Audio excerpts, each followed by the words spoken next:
Mi nombre es Hugo Piña y hoy conmigo se encuentra la maestra Aratzet Artemisa Zacatelco Jiménez y hoy nos viene a platicar acerca del tema de condominios en materia civil.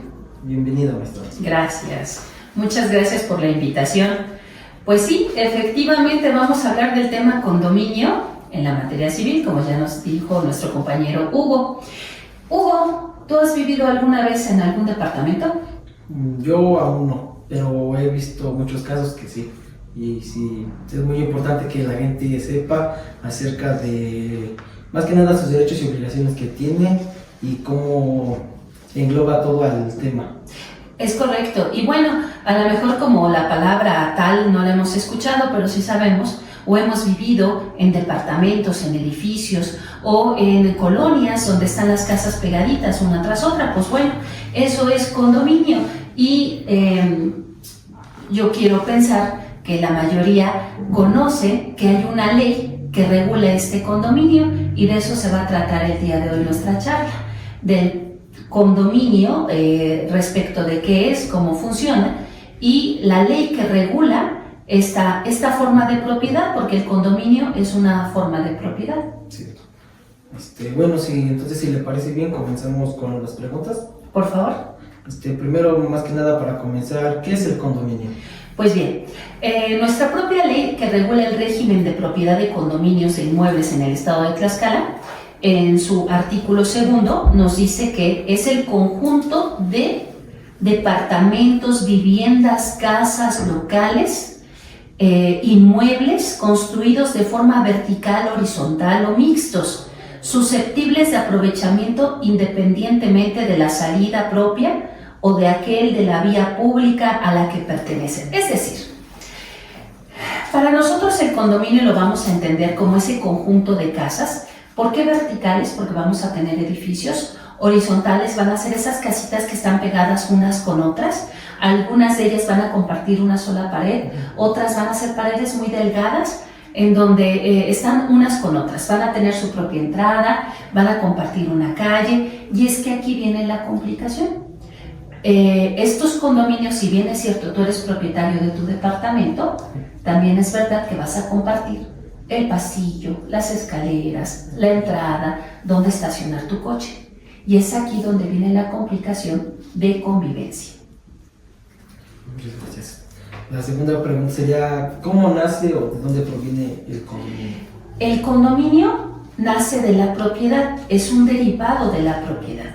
Entonces, todos sabemos que para poder tener un departamento o una casa, o una de dos, o la compramos por medio de un contrato de compra-venta, podemos rentarla, podemos heredarla, podemos tener una donación. Es decir, al ser parte del tema general propiedad, aquí es el traslativo o el traslativo de la propiedad, el poder no solamente tener, sino disfrutar y en algunas ocasiones disponer, porque cuando lo tenemos en renta no podemos disponer, podemos usar y disfrutar, pero no disponer, pero eso no nos exime de que nosotros cumplamos con la responsabilidad de respetar estas áreas comunes y sobre todo la cuestión de la convivencia, que eso es lo más complicado en el tema de condominios.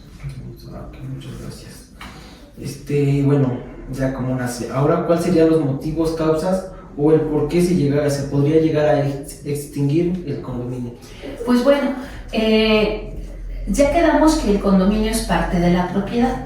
Entonces, un condominio, pues obviamente por la pérdida de la cosa, es decir, algún desastre natural, algún fenómeno natural, un terremoto, inundación, como hemos visto en Acapulco, como hemos sufrido en México, terremotos, cuando se destruye la cosa no hay cómo recuperarla, ¿no? Y desgraciadamente, hablando de los edificios verticales, pues en realidad lo que compramos es aire, es el derecho del aire, ¿no? En las cuestiones horizontales, si bien es cierto, tenemos un lote que finalmente ahí va a estar la casa, todo depende de este fenómeno natural. La otra es en alguna cuestión de embargo, por alguna deuda, unas cuestiones fiscales, o simplemente el hecho de venderla, que es cuando se extingue este derecho del condominio. Ok. Bueno, igual pues hay formas y son diferentes y también me gustaría saber si hay, bueno, cuáles son los tipos de condominios que existen. Ya hemos mencionado que por su estructura pueden ser verticales, horizontales o mixtos. Y entonces verticales vamos a encontrar los clásicos edificios, ¿no? Donde tenemos 6 departamentos, 8 departamentos y ahora hay edificios muy grandes. Tenemos los horizontales que decíamos que son estas casitas que van juntos, que hacen la colonia, conforman la colonia. Y los mixtos que llegamos a tener estas casas que son dúplex o cuádruplex, y entonces una casa puede ser individual y la casita de al lado es dúplex. En fin, la cuestión arquitectónica nos sorprende siempre para ver esto. Aquí lo que debemos contemplar es que todas estas casas, si bien es cierto, son propietarias de un dueño diferente, de cada uno de los dueños, comparten ciertas áreas y sobre todo deben respetar la convivencia entre todos, que es ahí la complicación del condominio, respetar ciertas reglas de convivencia. Me faltaba decirte el de los mixtos, que son los que actualmente están funcionando. ¿Cuáles son los mixtos?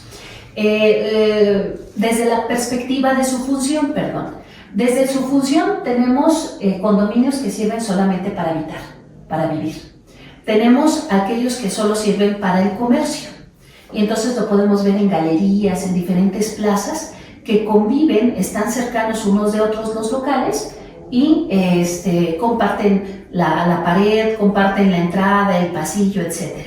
Y los mixtos son aquellos edificios que comentábamos en clase, en donde en la parte de abajo tenemos un estacionamiento, tenemos el área deportiva, también tenemos áreas de oficina, y en la parte de hasta arriba, en la parte superior, vamos a tener los departamentos para habitación. Este tipo o este ejemplo son mixtos de acuerdo a su uso o a su utilidad, en donde en un edificio podemos encontrar o podemos subsanar todas nuestras necesidades de deportes, de convivencia, de compras, de trabajo y de habitación, que es lo que observábamos en clase. Esa es la tendencia del condominio. Bien, si bien sabemos es como un tipo de copropiedad, viene siendo, ¿no?, parecido a la copropiedad, por lo tanto también deben de tener derechos y obligaciones. ¿Podría comentar cuáles son los derechos y cuáles son las obligaciones y cómo se basa en cada derecho y cada obligación? Bien, eso es muy interesante y desgraciadamente pocas veces lo sabemos. Para eso existe la ley que regula el régimen de condominio de los bienes inmuebles en Tlaxcala. Tenemos una ley federal, tenemos un reglamento en cada estado, y aquí lo interesante, no es un reglamento tan amplio, son menos de 20 artículos, pero aquí lo interesante es conocer que tenemos reglas para convivir. Desde aquel vecino que llega y se estaciona en tu área de tu coche. Sí. Y entonces cada uno en estos departamentitos pequeños o no tan pequeños tienen un área designada para su coche. Y el solo hecho de que tú llegues y te estaciones ahí, cuando no te corresponde, ya estamos violentando una regla de convivencia. ¿Cuántas veces en las fiestas patrias, ahora en la Navidad, el vecino saca la bocina, pone a todo volumen su música y no le importa si tú estás enfermo, dolor de muelas, etcétera? Pues también está irrumpiendo esa convivencia. Nuestros cachorros, cuando los dejamos en el patio o cuando simplemente los dejamos para hacer sus necesidades, no tenemos el cuidado de que el cachorro, ni modo que el cachorro le digamos, no, de acá para acá no hagas. Pero eso es parte de la obligación del dueño del cachorro y también de la casa, porque tiene que respetar esa convivencia. Las fiestas, las reuniones, pero sobre todo aquellas que molesten a los vecinos. A lo mejor se te ocurre hacer una remodelación en tu casa. Tienes derecho porque es tu propiedad, si es que lo has comprado, o si es que el dueño del departamento te ha autorizado que tú como inquilino puedas hacer una modificación.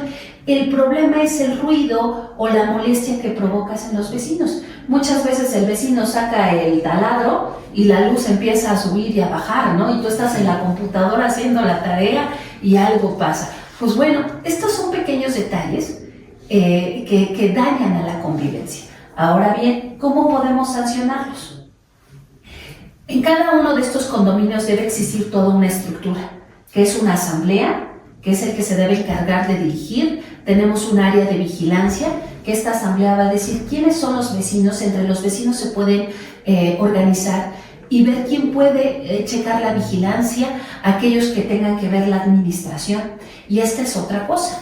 Hablabas tú de derechos, derecho a descansar, a convivir. Obligaciones, dentro de las obligaciones es respetar tu derecho a descansar, a tu lugar de tu coche, a lo que tú puedas hacer en tu propiedad. Pero también, muchas veces, estos condominios funcionan por medio de cuotas. ¿Qué quiere decir? ¿Queremos seguridad? Hay que pagarle a alguien para que esté en la entrada. Entonces, cada uno debe pagar una cuota. Queremos que nuestras áreas verdes estén limpias, estén arregladas, los juegos para los niños. Necesitamos pagarle a alguien para que arregle los jardines y tenga una estética, una visión de cada condominio, que esa es otra. Con las zonas residenciales, con estos grupos de viviendas, cierran, tienen un portero, tienen una persona de vigilancia que se encarga de controlar quién entra y quién sale. También es verdad que una de las obligaciones, si es que así lo permite el conjunto, es no cambiar fachadas, no cambiar colores, no modificar paredes. Y es que eso es lo importante. Cada vez que tengamos o adquiramos una propiedad, sobre todo una propiedad que está en un conjunto de condominios, debemos preguntar eso. Debemos estar atentos al reglamento de convivencia. ¿Qué puedo hacer? ¿Qué no puedo hacer? Y en el caso de que violente alguna de estas reglas de conducta, ¿cuál va a ser la sanción? Por lo regular es una sanción pecuniaria. ¿Qué quiere decir? Es una sanción administrativa, ¿no? A lo mejor pagas el daño, a lo mejor ahora arreglas lo que hiciste, o si el propio conjunto de vecinos, ellos pueden nombrar alguna cantidad que se tenga que pagar para resarcir el daño. Finalmente, lo que es importante entender es que en este tema de condominio lo que va a regir es la convivencia, es el respeto, es el orden, es la organización, pero no por eso significa que no esté contemplado en la ley. Está contemplado en la ley. Y esas son las sanciones, claro. Habrá otras sanciones como ¿cuál? Pues como aquellas en donde los vecinos se organicen y se han demostrado que a lo mejor tú te dedicas a cosas ilícitas, pues sí, solicitar la entrada de un tercero, que podría ser la seguridad pública, la policía, pero entonces eso significa tener otras herramientas para poder generar, por ejemplo, una denuncia. Ok. Bueno, pues de nuestra parte sería todo. Muchas gracias, maestra, por regalarnos este espacio, un poquito de su tiempo para poder explicarnos y regalarnos un poquito de su experiencia. Muchas gracias. Gracias por la invitación. Y bueno, también seguimos invitándolos a que sigan escuchando nuestros videos, donde seguiremos abordando temas sobre resolviendo la duda acerca de nuestras licenciaturas. También no se les olvide en seguirnos, suscribirse y darle a la campanita para que les llegue la notificación cada que subamos un nuevo video. Síganos en todas nuestras redes sociales. Nos vemos en el siguiente episodio. Gracias.